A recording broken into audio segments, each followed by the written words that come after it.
말씀의 제목은 끝까지 사랑하시니라 라는 제목으로 우리 함께 은혜 나눕니다. 여러분도 잘 아는 책 중에 마음을 열어주는 101가지 이야기라는 이 책에 보면 200번째 포옹이라는 감동적인 이야기가 나오죠. 이 원수처럼 담을 쌓고 살고 있던 아버지와 아들이 서로를 향해서 이 마음을 열고 사랑을 고백하는 아주 감동의 이야기가 이 책 속에 있습니다. 아버지가 악성 이 췌장암으로 3개월에서 6개월 정도의 시한부 생명을 이 사람부터 선고받습니다. 아버지는 면회도 금지된 독실에 누워서 이제 응급치료를 받았습니다. 아들은 의사입니다. 아들은 아버지를 너무너무 미워했어요. 왜냐하면 어릴 적부터 아주 고지식하고 너무너무 완고한 아버지로부터 받은 이 마음의 이 상처가 너무 컸기 때문이죠. 아들은 아버지를 미워했고 아버지를 보면 이 아들은 늘 분노합니다. 아버지의 얼굴을 보는 것조차 아주 힘들어했던 이 아들. 아버지와 아들 사이는 회복될 수 없을 만큼 아주 멀어졌습니다. 그런데 아버지를 그렇게 혐오스러워하며 미워하던 이 아들의 마음에 이제 조금씩 변화가 일어나게 되죠.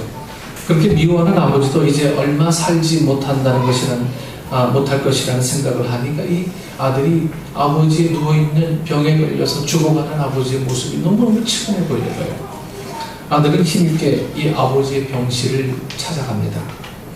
어색하고 아주 힘겨웠지만 용기를 내어서 아버지 진정으로 아버지를 사랑하고 싶어요 라고 말하며 아버지를 껴안았습니다. 아버지가 아들의 사랑 고백을 받고 함께 포옹을 하며 나도 사랑한다라고 말하면 좋았을 거예요. 그러나 이 아버지는 도리어 긴장하고 경직되어서 이 아들을 보자 나무처럼 아주 뻣뻣해졌습니다. 도리어 더 어색한 분위기가 되고 말았어요. 그러나 아들은 아버지가 세상을 떠나기 전에 이 관계를 회복해야겠다는 마음을 가졌습니다. 아들은 매일 아버지를 찾아가서 진심을 담아서 아버지를 껴안으며 사랑하고 싶다고, 사랑한다고 표현했습니다. 사랑한다고 말하며 아버지 껴안기가 반복될수록 아들의 굳었던 마음이 눈 녹듯이 녹아내리기 시작했습니다. 이상한 것은 이 아들이 진심을 담아서 사랑을 고백하며 아버지를 안을 때 아버지도 아들을 향해 이 긴장했던 마음의 끈을 이제 풀기 시작했습니다. 어느 날부터인가 아들이 다가오면 아버지가 먼저 아들을 껴안기 시작했습니다. 200번째 포옹이 있던 날 드디어 아버지는 아들에게 이렇게 말했습니다. 얘야, 널 사랑한다. 이 말은 아들이 아버지에게서 들은 최초의 애정 표현이었습니다. 사랑을 주고 사랑을 받는 것도 연습이 필요하죠. 여러분들 사랑합니다 라고 하는 이 말이요, 그냥 자연스러워지기까지는 많은 연습이 필요합니다. 어느 날 갑자기 사랑합니다 이게 잘 안 돼요. 그래서 여러분들이 생활 속에서 사랑합니다, 사랑합니다 라고 하는 이 이야기들을 좀 습관처럼 좀 많이 하는 것이 좀 필요하다 생각합니다. 사랑을 주고받는 것을 연습하지 않는 사람은 좀 미숙하고요, 자기 중심적인 이기적인 사랑을 할 수밖에 없어요. 우리 옆 사람 좀 사랑합니다 한번 얘기해 보실래요? 어색해도 한번 해보세요. 네, 사랑합니다 한번 얘기해 보세요. 네. 자, 사랑합니다. 이 사랑이란 게 우리 어렸던 마음들을 다 이렇게 풀어줘요. 사랑합니다 하면요, 피로에 찌들려 있던 몸도요, 사랑합니다 소리 들으면 그 피로 완전히 싹 가시잖아요. 그렇죠? 요즘 전 막내로부터 카톡을 늘 받습니다. 아빠 사랑해, 아빠 사랑해. 요즘 단어 왜 그런지 몰라요. 나무토목 같은 놈들이 전혀 안 그랬던데 요즘은 아빠 사랑해요 이렇게 하면서 카톡을 저기 보내와요. 여러분 직접 음성으로 듣지는 못하지만 문자로 받아도요 마음이 그렇게 좋은데 하물며 서로 포옹하고 사랑합니다라고 하는 이 아들의 사랑 고백이 아버지의 마음을 녹여냈고 아버지는 그 진심을 담아서 아들에게 다시 가서 포옹하면서 사랑해 라고 얘기하는 이 이야기의 주인공들은 그동안 수십 년 동안 마음에 갖고 있던 놀라운 이 벽들이 한순간에 허물어지는 일들이 벌어지게 됩니다. 여러분 우리는 얼마나 자기 이기중심적인 사랑을 하고 있는지 몰라요. 다 내게 맞춰달라고 그래요. 다 내 중심을. 내가 피곤하니까, 내가 힘드니까, 내가 어려우니까 내게 맞춰달라고 그래요. 부부간에도 마찬가지인 것 같아요. 상대방이 힘든 것보다 내가 힘든 게 더 크게 느껴져요. 여러분 힘든 세상, 힘든 삶 여러분 누구나 동일합니다. 아무것도 안 해도요 이 세상이 좀 힘든 세상이에요. 아무것도 안 해도요. 전에는 젊었을 때는 서울, 부산 뭐 하루에 왕복해도요 밤 새우고 이틀 밤 새우고 리포트 쓰고 막 이래도요 멀쩡했어요. 한 시간 자고 나면요. 근데 이제는요 서울, 부산 한번 왕복하는 것 자체가 완전 힘들어서요 이제는 뭐 밤 되면 내가 죽었는지 살았는지도 몰라요. 네. 오늘 우리가 자기 중심적인 사랑을 하는 사람보다 좀 이타적인 사랑을 하는 사람, 그 이타적인 사랑은요 많은 사람을 기쁘게 하는 그런 삶이 될 것입니다. 여러분들이 바로 크리스찬의 모습은 바로 이 이타적인 사랑을 하는 사람일 것입니다. 그래서 우리 교회에 오면 여러분들이 우리 교회에 필요한 것들이 무엇이 있을까? 제가 늘 이야기하잖아요. 내가 이 교회에 뭘 필요로 할까?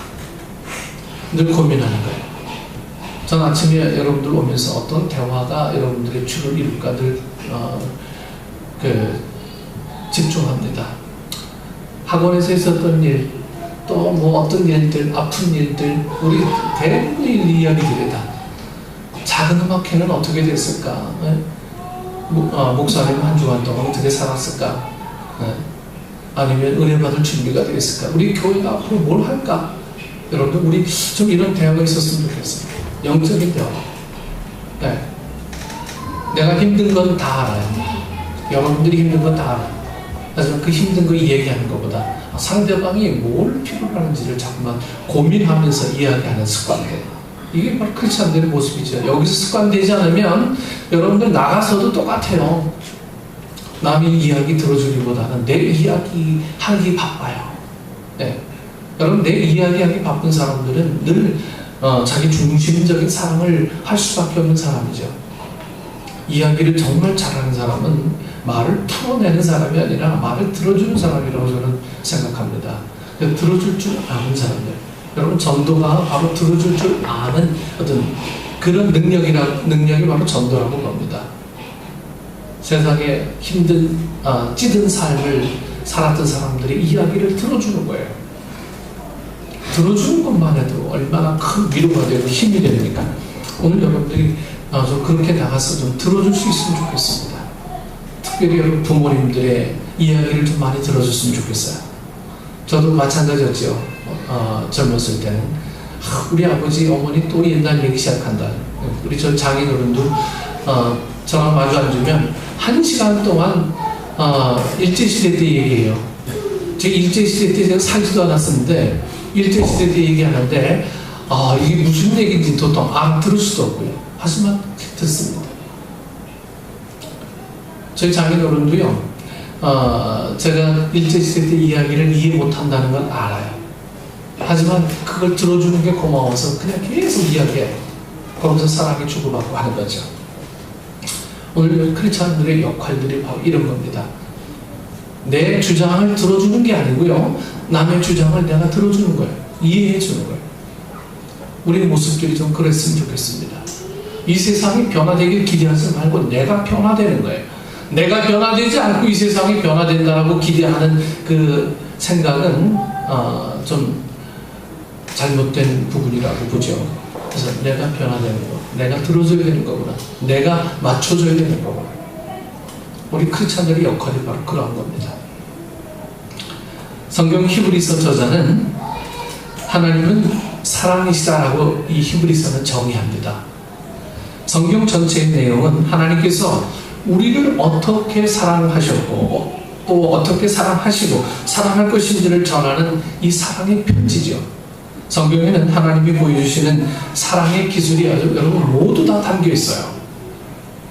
우리를 향한 하나님의 사랑을 가장 강렬하게 표현한 성경 말씀은 여러분들이 잘 아는 요한복음 3장 16절 말씀입니다. 하나님이 세상을 이처럼 사랑하사 독생자를 주셨으니 이는 그를 믿는 자마다 멸망하지 않고 영생을 얻게 하려 하심이라. 이건 작은 성경이라고 하죠. 하나님께서 나를 사랑하사 당신의 하나밖에 없는 아들을 주셨다고 말씀하셨습니다. 우리는 자녀들을 위해서라면 무엇이라도 희생하는데 하나님은 하나밖에 없는 아들을 나를 위해 희생하셨다고 말씀하십니다. 여러분, 나를 그만큼 사랑하셨다는 증거죠. 나를 사랑하셨다고 하는 증거. 그런데 우리는 거기에 대한 감각이 아직 없어요. 하나님의 독생자는 정말 귀한 아들을 나를 위해서 주셨어요. 여러분, 우리 입장을 좀 바꿔놓고 생각해 볼까요?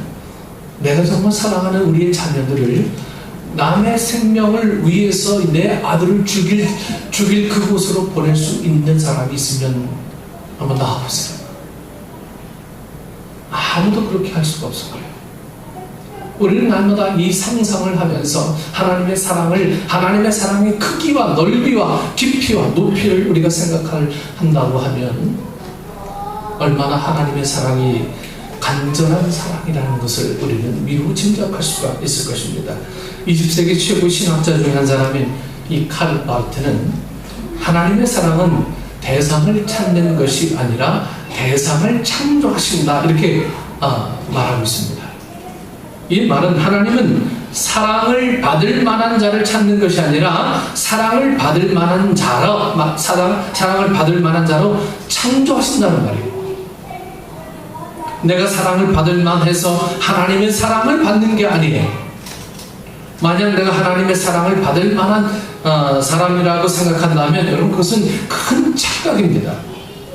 사랑을 받을 만한 아무 이유가 없음에도 불구하고 하나님께서 사랑을 받을 만한 사람으로 새롭게 만드시는 것입니다. 그래서 우리는 이기적인 사랑을 할 수밖에 없는 사람이다라고 늘 생각할 수밖에 없는 게 늘 내가 좋아하는 사람만 사랑하게 돼 있는 거잖아요. 늘 나를 이해해 주는 사람만 사랑하게 돼 있잖아요. 늘 나를 좋아해 주는 사람만 늘 기억하고 그를 위해서 늘 관심을 갖게 되는 것이 우리의 사랑이잖아요. 지금 아주 이기적인 사랑이죠. 주님의 사랑은 그런 사랑이 아니었어요. 우리도 그런 사랑을 해야 되는데 어찌 보면 불가능한 일이죠. 하지만 불가능하다고 해서 포기하는, 그것을 우리의 어떤 롤 모델로 삼지 않는다면 여러분들은 그 하나님의 사랑이 뭔지, 예수 믿는 것이 무엇인지 우리는 늘 이 갈등하며 살아갈 수밖에 없는 어떤 그렇지 않은 삶일 것입니다. 한국 교회가 지금 어려움에 처한 이유도 하나님의 사랑을 온전하게 받아들이지 못해서 오는 결과라고 저는 봅니다. 하나님의 사랑은 조건 없는 사랑인데, 이유 없는 사랑인데, 우리는 늘 이유가 있어야 사랑하고 조건이 있어야 사랑하고 늘 이기적인 사랑을 해왔던 우리 모습 속에서 한국 교회는 지금 여기까지 온 것이 아닌가 하는 것이죠. 오늘 본문에는 예수님께서 하나님의 한없는 사랑을 보여주고 계십니다. 본문 중 1절을 여러분 한번 펴보세요. 함께 읽어보겠습니다. 요한복음 11장 1절 다 같이 읽습니다. 6월절 전에 예수께서 자기가 세상을 떠나 아버지께로 돌아가실 때가 이른 줄 아시고 세상에 있는 자기 사람들을 사랑하시되 끝까지 사랑하시니라. 예수님께서 자기 사람들을 사랑하시되 어떻게 사랑하셨다고요? 끝까지입니다. 끝까지. 여기에서 끝까지라는 말은 어떤 시간적으로, 능력적으로 예수님께서 할 수 있는 모든 것을 다 해서 사랑했다는 말입니다. 즉 한계가 없는 사랑입니다. 한계가 없는 사랑. 그 사랑을 깨닫든 깨닫지 못하든 끝까지 품으시며 사랑하신 겁니다. 예수님께서 오늘 본문의 사건 이후에 12시간이 지나면 십자가에 못 박혀 돌아가십니다. 예수님은 바로 눈앞에 십자가의 죽음이 기다리고 있다는 사실을 알고 계셨습니다. 예수님의 마음이 아주 매우 무거웠을 거예요. 그런 상황 가운데서도 예수님은 도리어 제자들을 향해서 당신이 할 수 있는 최선의 사랑을 주셨습니다. 네? 여러분 본문의 분위기가 어떤 분위기였는가를 짐작해 볼 수 있는 이 단어가 있어요. 2절에 보면 이 마귀가 가룟 유다의 마음에 예수님을 팔려는 생각을 넣었다고 말하고 있습니다. 예수님을 팔려고 마음을 먹고 있는 이 가룟 유다의 얼굴 표정이 어둡고 긴장되었을 것입니다. 또 다른 하나는 팔레스틴 지역은 이 사막지대이기 때문에 이 샌들을 신고 다니죠. 흙먼지가 날리기 때문에 발이 항상 좀 지저분합니다. 그래서 집에 들어오면 먼저 이 손과 발을 깨끗하게 씻죠. 손님이 오면 주인은 손님들이 발을 쓸 수 있는 물을 반드시 제공해야 합니다. 종들은 손님들의 발을 또 씻겨 주어야 하고요. 예수님이 제자들과 함께 마가의 집에 왔을 때 어느 누구도 예수님께 발을 씻을 수 있는 물을 떠다 주지 않았습니다. 이것은 예수님이라서가 아니라 그 집에 발을 들이는 손님이라면 누구든 다 그렇게 발 씻을 물을 제공하고 종으로 하여금 발을 씻어줘야 하는데 예수님이 왔는데도 발 씻을 물을 내어주지 않고 있었던 거예요. 왜냐하면 모든 제자들은 예수님께서 날이 밝으면 이스라엘의 왕이 될 것이라고 믿고 있었기 때문입니다. 모든 제자들은 예수님께서 왕이 되면 그들이 누구보다도 높은 자리에 앉아야 한다고 생각했어요. 그런데 예수님께 이 발 씻을 물을 떠다주면 자신이 제자들 중에서 가장 낮은 자라는 것을 자기 스스로 인정하는 것이 되기 때문에 누구도 예수님께 발 씻을 물을 가져다 주지 않는 거예요. 이런 분위기 속에서 제자들은 서로 견제하면서 예수님께 발 씻을 물을 떠다 주지 않았습니다. 그런 상황에서 밥을 먹으니 여러분 식탁의 분위기가 좀 어떠했겠습니까? 다 눈치 보는 거예요. 다 눈치밥 먹고 있어요 지금요. 네. 어떤 놈이 내일 이 왕의 제일 큰 수하가 될까 신하가 될까 이것만 생각하고 서로 눈치 보고 그 밥상에 앉은 거예요. 어색하고 썰렁한 분위기에 돌을 씹는 맛이고요. 밥알이 곤두서는 그런 분위기였을 겁니다. 뭐 밥을 안 먹고 빵을 먹었겠지만 이 빵이 그냥 좀 더 껄껄했을 거예요. 그런 분위기에서 예수님께서 죽기 전에 마지막으로 제자들에게 가르치고 싶은 것이 있으셨어요.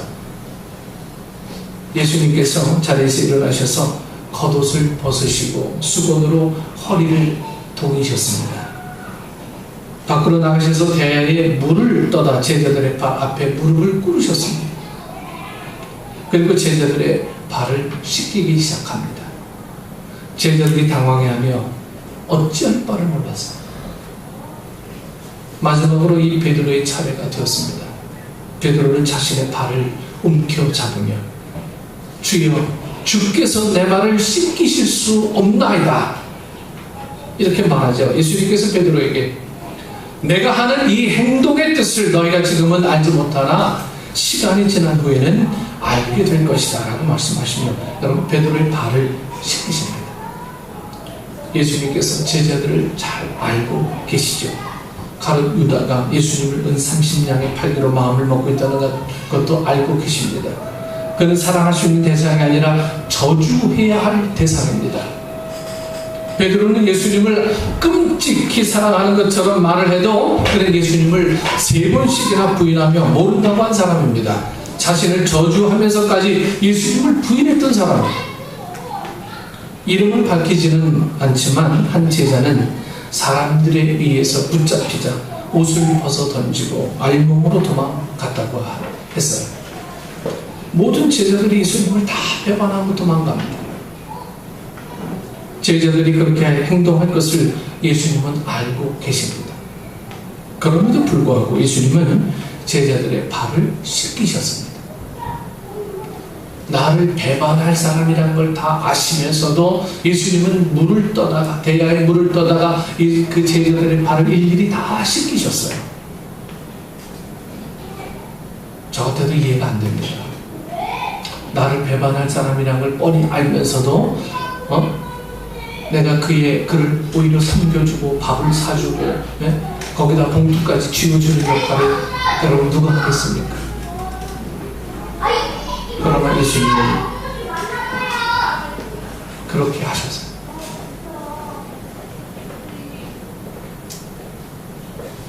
예수님은 나를 버릴 사람이란 걸 아시면서도 그렇게 하셨어요. 여러분, 사람의 신체에 있어서 발은 가장 더러운 곳이죠. 특히 팔레스타인 지역에서 사람들의 발은 항상 이 먼지로 가득 뒤덮여 있습니다.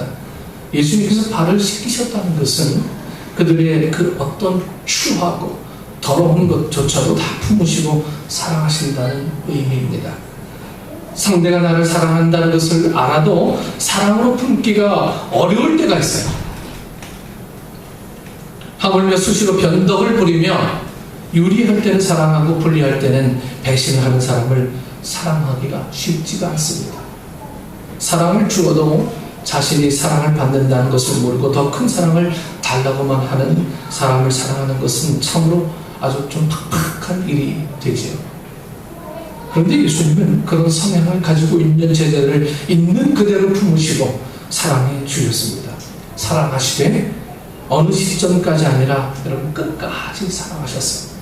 그 사람이 나를 배반하든 배반하지 않든 그 사람이 어떤 방식을 취하는 삶이든 난 그를 사랑하기로 마음먹은 일들을 결코 변경하지 않으셨다라고 합니다. 끝까지 사랑하신 사랑의 표현이 바로 높아지기를 원하는 이 제자들의 가장 더러운 발을 씻기는 세족식이었습니다. 사랑할 수 없는 것을 끝까지 품고 사랑하시는 그 예수님의 모습이죠.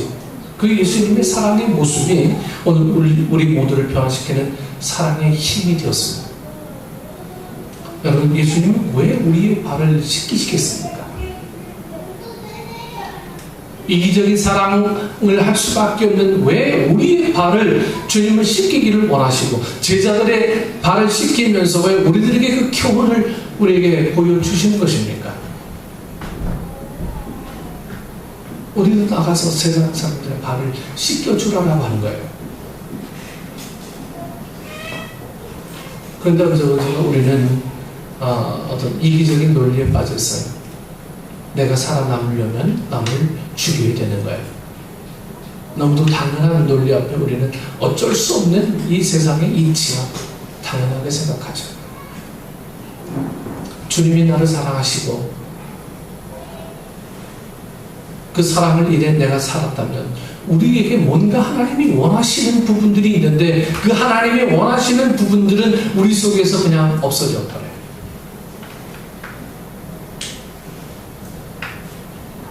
그렇다면 예수님이 우리의 발을 씻기실 이유가 있을까라는 어떤 의문도 들지만 그래도 예수님이 발을 씻기신다는 게 이 본문이 우리에게 주는 어떤 교훈입니다.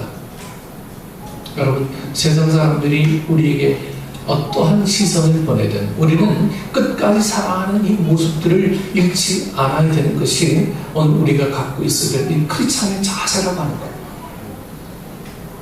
사랑하는 사람들을 여러분, 교회 안에서 사랑하는 사람들을 사랑하는 건 너무나 당연합니다. 하지만 교회 밖에서 하나님을 모르는 사람들을 사랑하는 그 사람들이 되어갈 때에 비로소 크리스찬으로서 삶을 살아갈 수 있는 온전한 삶입니다.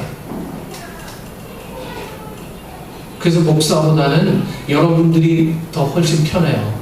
목사는 한평생 설교 준비에 책 이런 거밖에 못해서 이 밖에 사람들을 사귀는 게 사실 되게 힘들어요. 그분들이 저에게 어떤 거리감을 먼저 두기 때문에 다가가기가 되게 힘들어요. 여러분들이 얼마나 편합니까?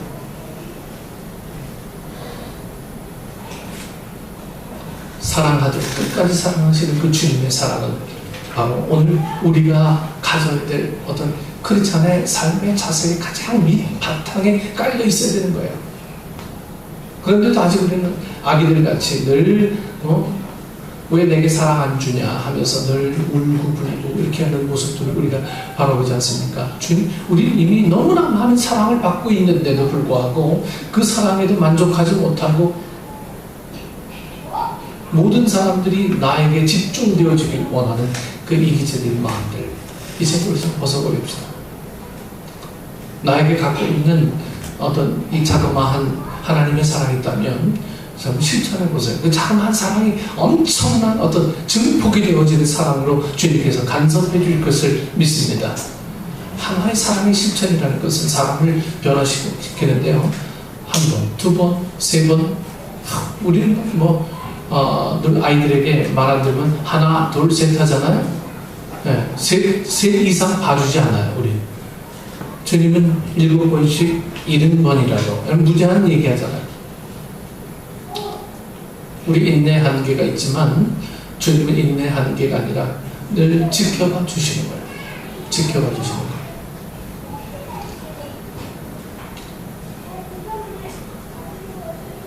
사랑할 수 없는 것을 끝까지 품고 사랑하시는 이 예수님의 모습, 그 예수님의 사랑의 모습이 오늘 우리 모두를 변화시키는 사랑의 힘이 될 수밖에 없다는 것을 우리 식구들이 좀 기억하셨으면 좋겠습니다. 사실은 이런 예수님의 사랑이 있기 때문에 저와 여러분이 하나님 앞에 나와서 예배를 드리는 거예요. 결국 그 사람이 없으면 뭐하러 여기 예배합니까?